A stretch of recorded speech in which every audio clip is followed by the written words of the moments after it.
Salve seu patrimônio! Esse é o jeito de você desestatizar o seu patrimônio. É isso mesmo. Eu sou o Glauco, economista e contador. Eu quero te ajudar a desestatizar o seu patrimônio. Mas, Glauco, eu tenho um apartamento, eu tenho um imóvel. Esse apartamento é privado. Esse apartamento está no meu nome. Na verdade, mais de 20% desse patrimônio vai para o governo. E o nosso objetivo, o objetivo desse canal, é te ajudar a livrar os impostos, a se livrar do governo. Se você gostou, fica com a gente nesse conteúdo, curte, deixa o seu like que eu vou te explicar como vai funcionar, certo? Bom, gente, eu vou começar aqui com uma história do José. Ele tem 2 filhos. José é um funcionário modelo do grupo Fiat. Ele trabalhou a vida inteira na Fiat, como começou lá no piso de fábrica, depois virou coordenador de produção. José conseguiu acumular um patrimônio excelente, 2 apartamentos avaliados em mais ou menos R$ 500.000. E o José teve 2 filhos, o João e a Maria, para facilitar os nomes, né. E o José já está aposentado, já está recebendo pelo INSS. O José não é uma pessoa rica, mas ele conseguiu, com muito luta, muito esforço, ele conseguiu acumular esse patrimônio. O que vai acontecer agora? O José vai deixar esse patrimônio para os seus filhos, certo? Só que os filhos não ganham muito bem, um é engenheiro de produção, a outra trabalha com nutrição, e eles ganham aí na faixa de 3, 4, no máximo 5.000 no mês bom, tá? E eles não têm condições aí de pagar os impostos. O José até pensou em fazer uma doação em vida, mas esse não é um sistema legal, e nós vamos explicar por quê.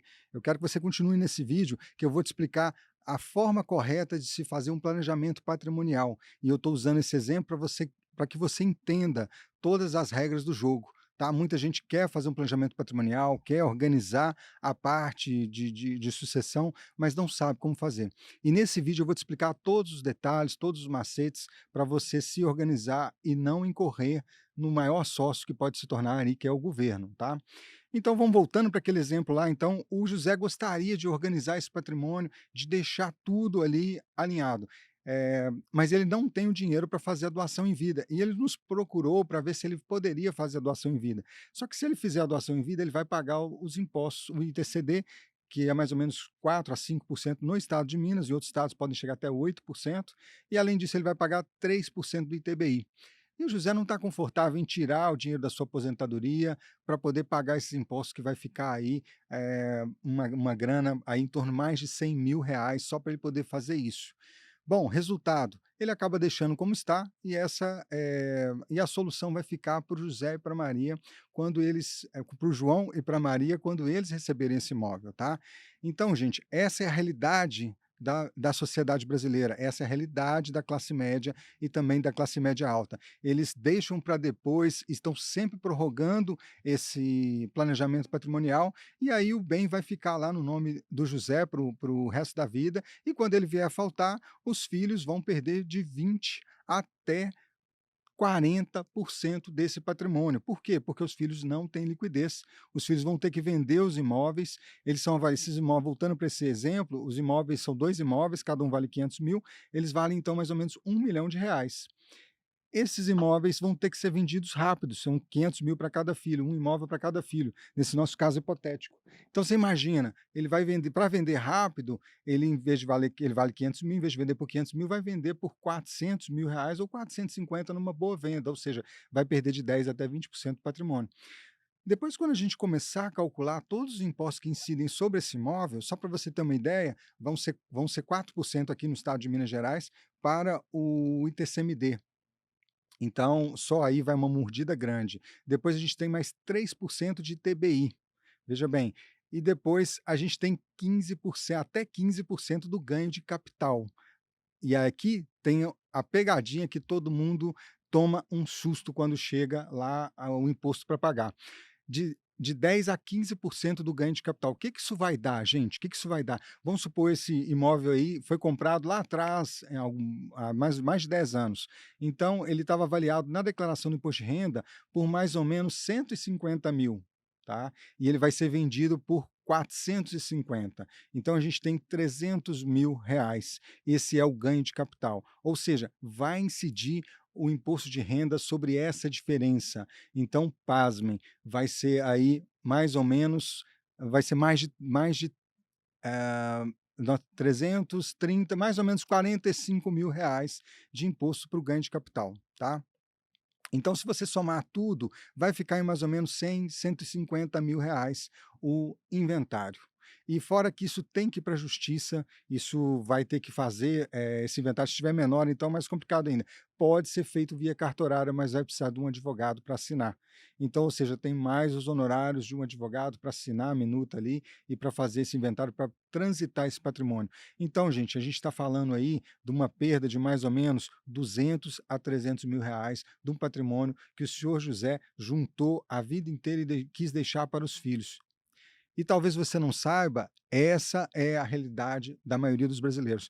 Então a gente quer justamente fazer um planejamento patrimonial de modo que você fique livre dessa confusão, que você realmente salve o seu patrimônio e desestatize aí os seus bens. A gente quer brincar com esse tema, gente, porque a maioria, o brasileiro, não está acostumado, infelizmente, a trocar de ideia, a conversar sobre isso e se anteceder e planejar a parte de sucessão, a parte de planejamento patrimonial. Tá? E a gente observa uma diferença muito grande, os grandes empresários, os milionários, os bilionários até, têm uma estrutura de planejamento na modalidade holding, holding familiar, holding empresarial, né, que a gente chama inclusive que os bens são integralizados numa célula cofre, tá?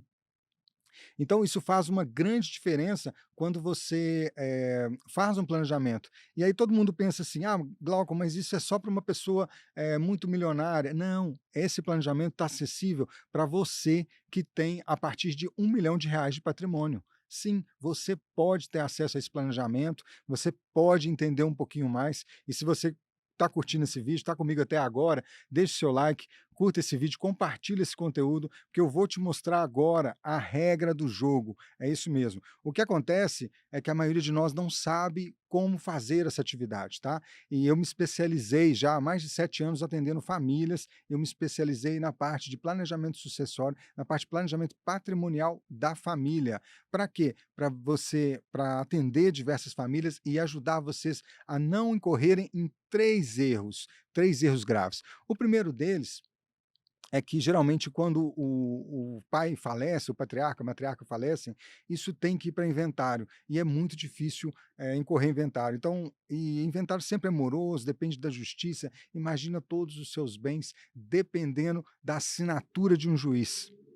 Isso é muito ruim, não é? E você não quer passar por isso, certo? Então, continue me assistindo que eu vou te explicar como sair desse problema grave. Esse é o primeiro problema do inventário. O segundo problema do inventário é que ele é extremamente oneroso. Como eu até falei em outros vídeos, ele tem aí uma carga tributária de 15 até 40% do seu patrimônio pode ir embora numa sucessão. Tá? E são impostos ITCMD, ITBI, ganho de capital, custas, advogados, então é uma despesa muito alta que não vale a pena você incorrer nesse erro.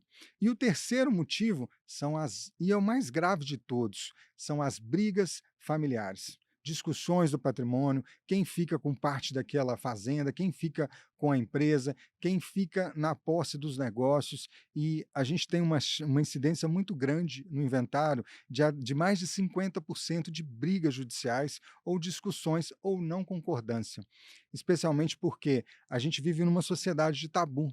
É verdade, a sociedade brasileira é uma sociedade com muitos tabus e algumas coisas não se discutem, tá? Principalmente a gente viveu um tempo sombrio aí, né, no Brasil, de não se discutir religião, de não se discutir futebol, de não se discutir política, e o brasileiro também não se discute, a sucessão, não se discute como vão ficar os meus bens, qual filho vai fazer isso, qual filho vai cuidar da empresa.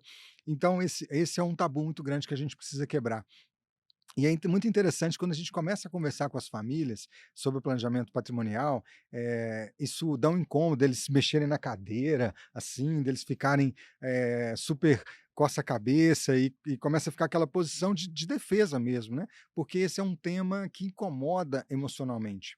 Mas quando a gente consegue vencer essa etapa, a primeira etapa aí de falar sobre o planejamento, de falar sobre como vão ser a sucessão e de estabelecer o que a gente chama de um protocolo familiar. A gente começa a antecipar essas discussões. Na segunda reunião, o patriarca, a matriarca já vão ficando mais tranquilo, os filhos também vão participando, E aí as coisas começam a ficar melhor. E aí a gente vai definindo o que eu amo falar, que é a regra do jogo, tá. Você, não consegue entrar em qualquer jogo, em qualquer atividade, se você não conhece as regras, né. Então eu vou jogar um futebol, vou jogar um futevôlei, né. Outro dia eu fui com meu filho lá perto da casa da minha namorada jogar um futevôlei, e eu tive uma dificuldade enorme, né. Primeiro para adaptar com o ambiente, aquela areia, era bem difícil, além de estar quente, ela era bem difícil de se locomover, de correr, de chutar, o que que pode, como é que passa, vai passar, para mim, para ele, pode passar pode devolver a bola direto, enfim, a gente até que chegou uma pessoa e nos orientou ali como seria o futevôlei. E aí a gente começou a jogar com muita dificuldade, né, que eu sou meio perna de pau, e não tenho essa habilidade toda, e aí a gente começou a se entender melhor com outra dupla, e aí o jogo começou a correr um pouco melhor. Então por que eu estou usando esse exemplo? É porque sem conhecer as regras do jogo, fica muito difícil jogar. E ninguém sabe o que que é o inventário até entrar nele. E aí você vai conhecer várias nuances, a briga, etcétera. E eu vou contar uma coisa aqui, assim, terrível.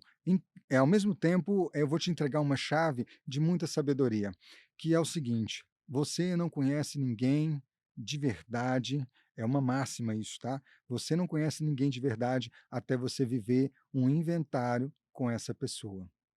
É isso mesmo, vou repetir. Você não conhece ninguém de fato até você viver o inventário com essa pessoa.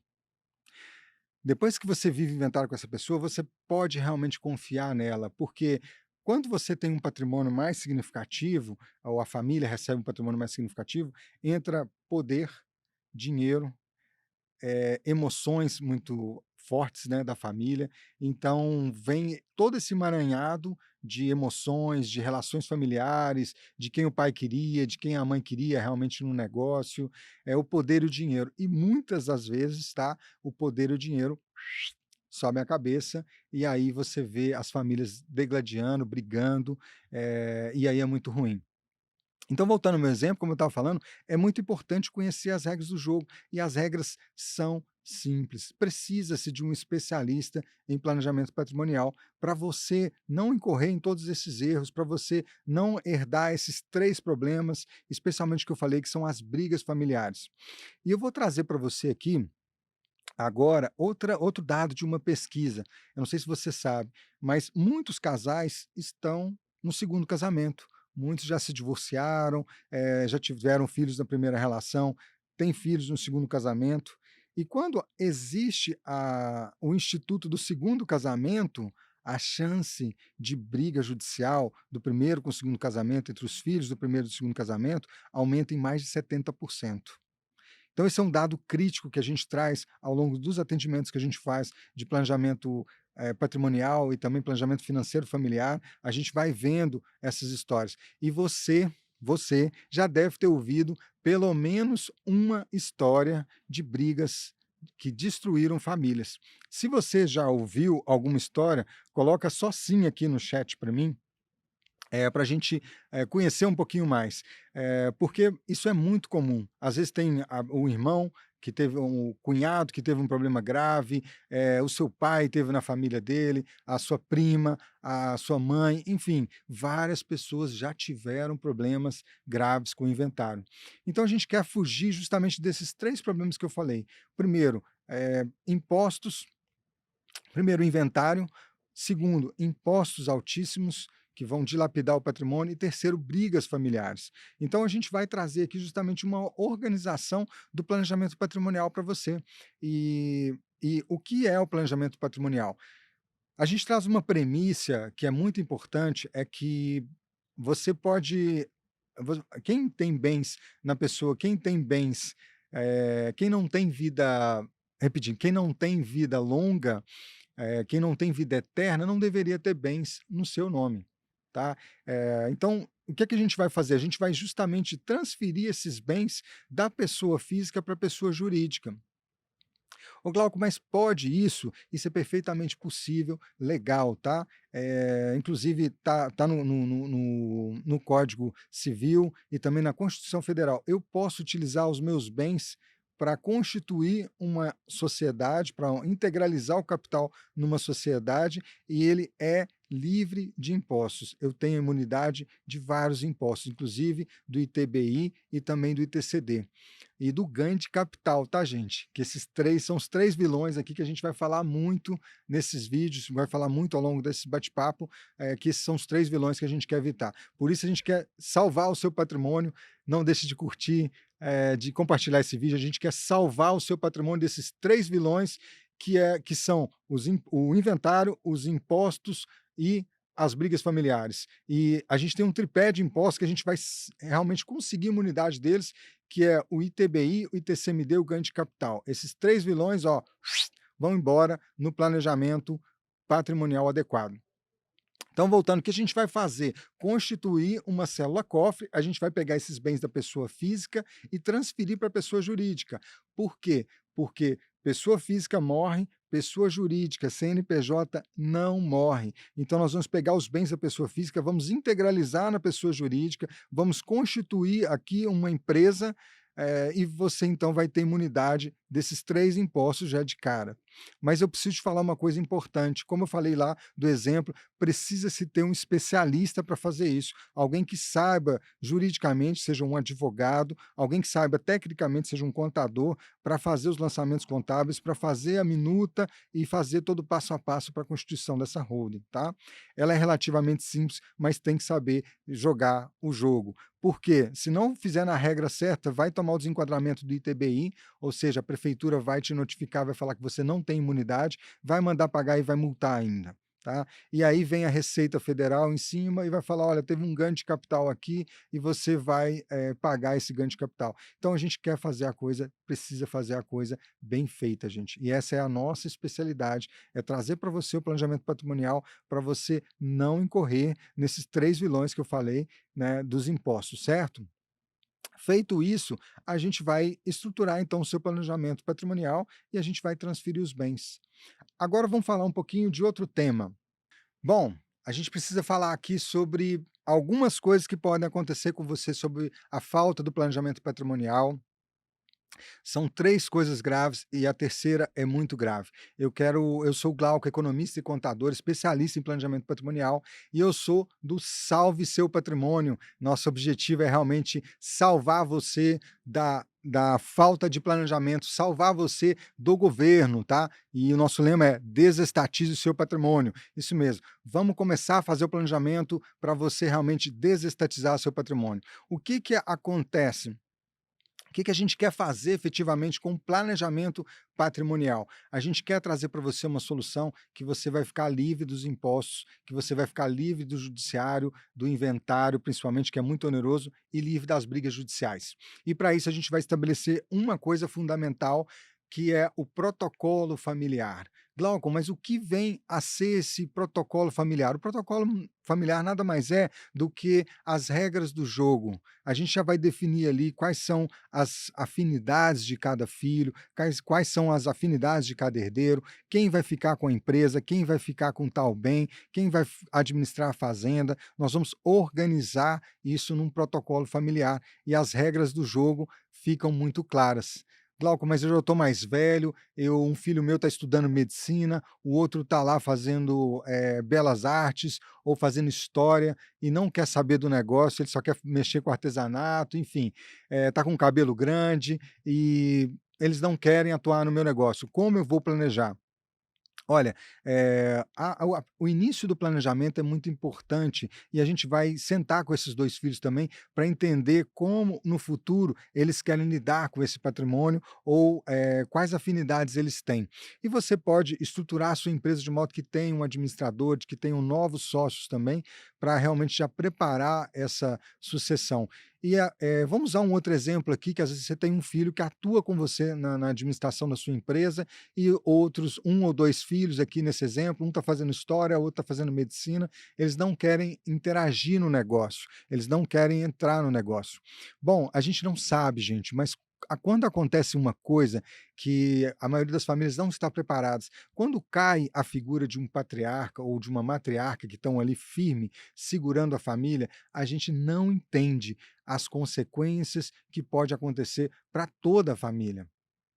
Muitas vezes a gente tem um desarranjo de relações, uma briga de poder, como eu falei em outros vídeos, e ali um afluir de emoções que vão ali de quem o nosso pai queria nesse lugar, então tudo pode ficar muito confuso. O que a gente quer evitar é justamente esses problemas, a gente vai antecipar isso num protocolo familiar. E nesse protocolo familiar, vamos usar o exemplo aqui de um pai lá que tem uma empresa, tá, empresário, um filho atua com ele desde novo, está na empresa, conhece todas as áreas, é o filho, assim, mais dedicado na empresa, e esse filho é o preparado para o sucedê-lo, certo?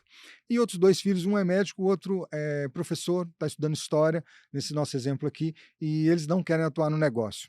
Como nós vamos definir um protocolo familiar?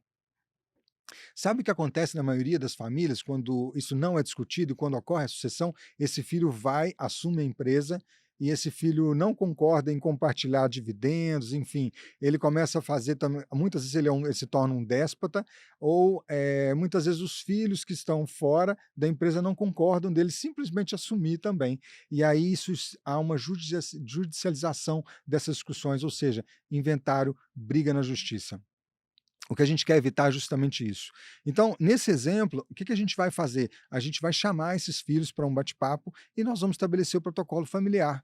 E nós vamos definir ali que esse filho que já está na empresa, ele vai continuar na gestão e que ele vai ter um recurso maior por ele dedicar ao negócio, por ele também ter feito aquele negócio já alavancar mais, e mas os outros filhos vão participar também com um dividendo, com recebimento de honorários ali, de dividendos mesmo, né, para que eles também fiquem satisfeitos, aquela empresa vai continuar lucrativa, aquela empresa vai continuar, girando, né, muito bem, e aqueles filhos que estão fora vão receber lá os seus dividendos, e todo mundo tá tranquilo com isso. E a gente põe isso num protocolo, os filhos assinam, e aí a gente vai estabelecer o acordo de acionistas. Mas esse protocolo familiar, ele é muito importante, porque ele já vai definir as regras do jogo. Então, quando vem a faltar, como eu falei, o vácuo que cria quando o pai ou a mãe falecem, principalmente empresários, é muito grande, a estrutura familiar fica, sem preenchimento, fica com vácuo mesmo, fica com vazio naquela posição.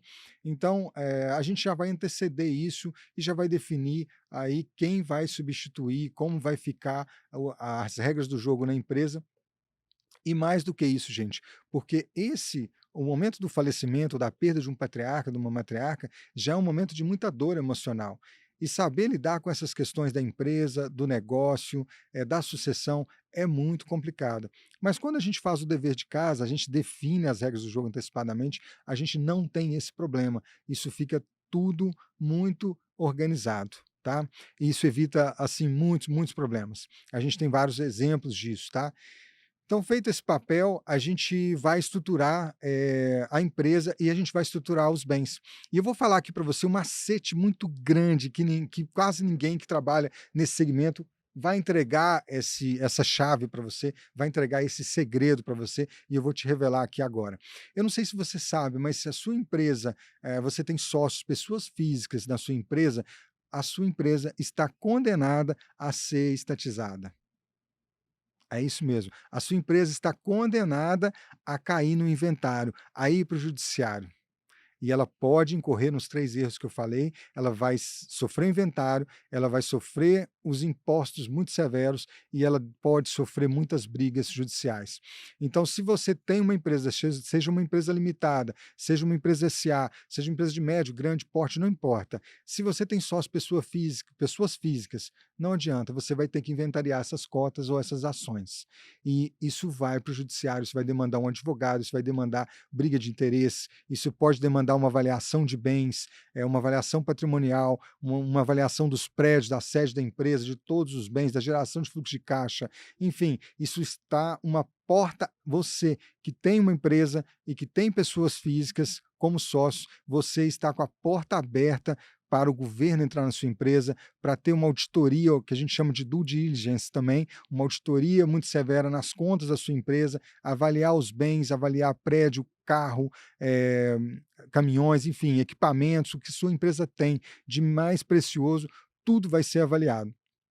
Então eu quero te entregar uma chave para você fechar a porta e não deixar o governo participar da sua empresa. E como a gente vai fazer isso?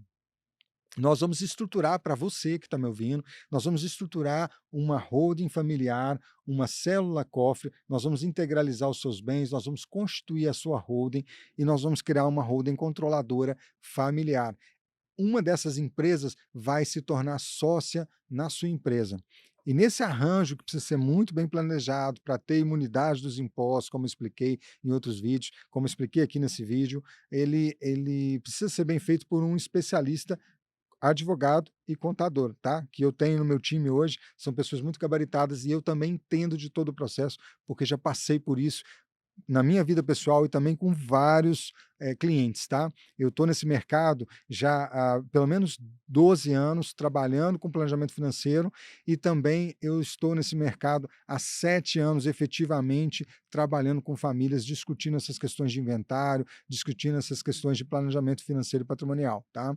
Então, quando a gente faz a estruturação do planejamento de modo adequado, a gente vai conseguir livrar você de todos esses perrengues. E aí a gente literalmente fecha a porta da sua empresa, o governo não vai entrar na sua empresa, você não vai ter impostos estratosféricos na sua empresa e você não vai ter aí as brigas judiciais. Então tudo vai ficar muito organizado. Então não pode ter, vou falar aqui de novo, quem é empresário não pode ter sócios na pessoa física, senão a sua empresa está com a porta aberta, com a porteira aberta para a entrada do governo, de inventários e de brigas judiciais. Vamos fechar essa porta? Então continua comigo nesse vídeo que eu vou te explicar passo a passo de como fazer esse planejamento, de como fechar essa porta em definitivo. E eu vou te mostrar nesse vídeo como salvar a sua empresa, salvar o seu patrimônio. Salve o seu patrimônio. Curte esse vídeo aí, continua com a gente e compartilha também.